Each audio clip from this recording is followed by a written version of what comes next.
Hi everyone, welcome to my new video. এই ভিডিঅ'ৰ জৰিয়তে কস্তুৰবা গান্ধী বালিকা বিদ্যালয় আৰু নেতাজী সুভাষ চন্দ্ৰ বোস আৱাসীয় বিদ্যালয়ত যি শিক্ষকৰ পোষ্ট ওলাইছে সেই পোষ্টৰ কাৰণে কিমান দৰমহা, কোৱালিফিকেশ্যন কি লাগিব, কেতিয়া এপ্লাই কৰিব লাগিব, কেনেকৈ এপ্লাই কৰিব লাগিব ডিটেইল জনাম। ভিডিঅ'টো শেষলৈকে চাই থাকিব, ডিটেইলছ বুজি পাব আৰু এপ্লাই কৰাত সুবিধা হ'ব। ইয়াতে কৈছে এই যিটো পোষ্ট ওলাইছে এই পোষ্টবিলাক হ'ল মেল আৰু ফিমেল দুটাই দিয়া আছে। ইয়াতে মেলৰ কাৰণে হয় নেতাজী সুভাষ চন্দ্ৰ বোস যিটো স্কুল আছে আৱাসীয় বিদ্যালয়, তাতে মেল আৰু ফিমেল দুজনে এপ্লাই কৰিব পাৰিব। আৰু যিটো কস্তুৰবা গান্ধী বালিকা বিদ্যালয় আছে অনলি ফৰ ফিমেলৰ কাৰণে দিছে, অনলি ফিমেলে এই পোষ্টৰ কাৰণে এপ্লাই কৰিব পাৰিব। আৰু নেতাজী সুভাষ চন্দ্ৰ বোস আৱাসীয় বিদ্যালয়ৰ যিটো পোষ্ট আছে সেই পোষ্টৰ কাৰণে মেল আৰু ফিমেল বহুত কেণ্ডিডেটে এপ্লাই কৰিব পাৰিব ফৰ বাক্সা ডিষ্ট্ৰিক্ট। বাক্সা ডিষ্ট্ৰিক্টৰ তামুলপুৰ, নাগৰিজুলি এইবিলাকত স্কুলবিলাক আছে আৰু তাতে পোষ্টিংটো হ'ব।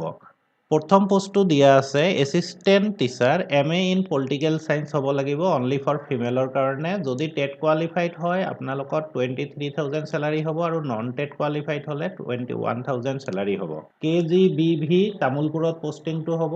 এটা পোষ্ট আছে। Minimum qualification master degree from recognised university with BA। Higher secondary TET qualified preference experience in teaching in UP, HS, HSS level or not availability of higher secondary TET qualified candidate minimum educational qualification master degree with BEd. Preference MIL Bodo medium candidate will be preference and experience in teaching in UP, HS and HSS.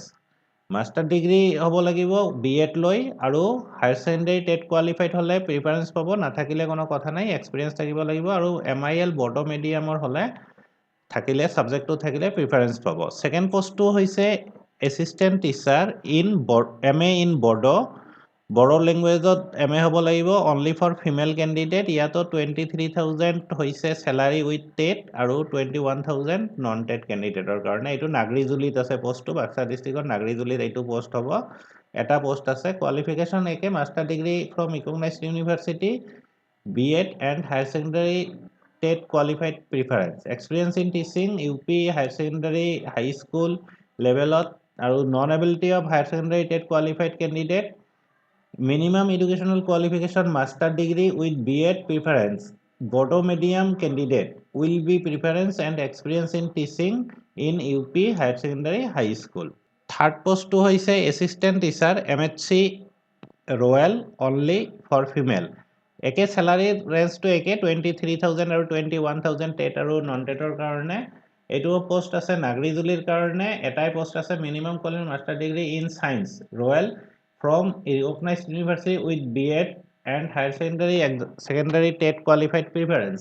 Experience সেই একে, সববিলাক পোষ্টৰে এক্সপিৰিয়েঞ্চটো একে।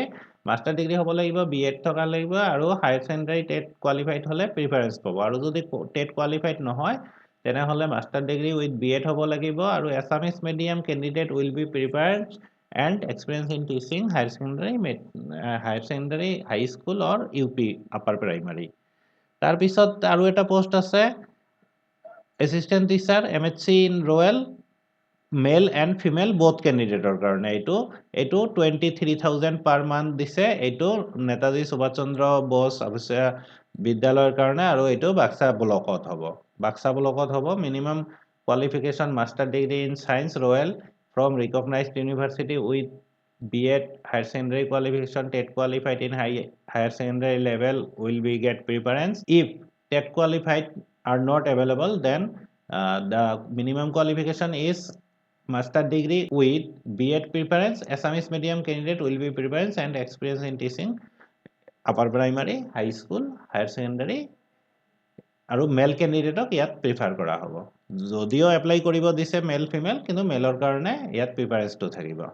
এতিয়া হ'ল the preference will be given BTR district candidate against each post.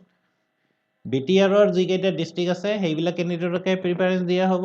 As limit দিয়া আছে minimum 18 years, not less than 18 years and not more than 45 years as on 26 January, 1st January. Relaxation of upper age limit applicable HC, ST, PS candidate 5 years as per Gov of Assam rule.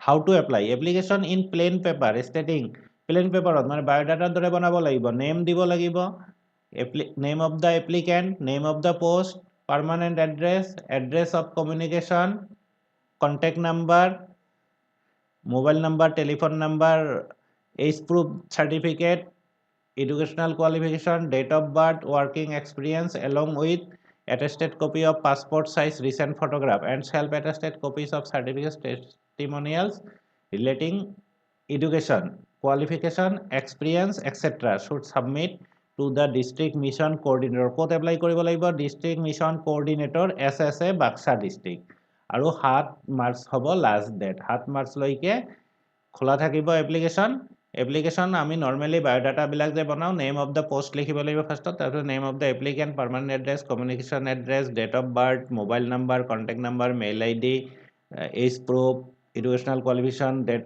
সব working experience এটা biodata বনাই submit কৰিব লাগিব list of shortlisted candidate with the date venue and time documents verification come interview will circulated on the notice board by the district mission coordinator SSA on 10/6/26 7 তাৰিখ দিয়া আছে last date আৰু 10 মাৰ্চত আপোনাৰ hanging কৰিব shortlisted candidateৰ নামখিনি the shortlist candidate will have to appear in the interview come verification in the date and time specification with the original testimonial no separate call letter will be issued কোন call letter issue নকৰিব walk in interview দৰে হ'ব date দিব সেই ডেটত ডকুমেণ্টখিনি original ডকুমেণ্টখিনি verification হ'ব আৰু interview হ'ব আৰু তাৰ পিছত সেই হিচাপে সিলেকশ্যন হ'ব এনেকৈয়ে আপোনালোকে এপ্লাই কৰিব পাৰিব এপ্লাই কৰাৰ কাৰণে কোনো নিৰ্দিষ্ট ফৰ্ম নাই আপোনালোকে বায়োডাটা এটা বনাই ল'ব বায়োডাটা বনাই লৈ আপোনালোকৰ যিখিনি ডকুমেণ্ট আছে এডুকেশ্যনেল এক্সপিৰিয়েঞ্চ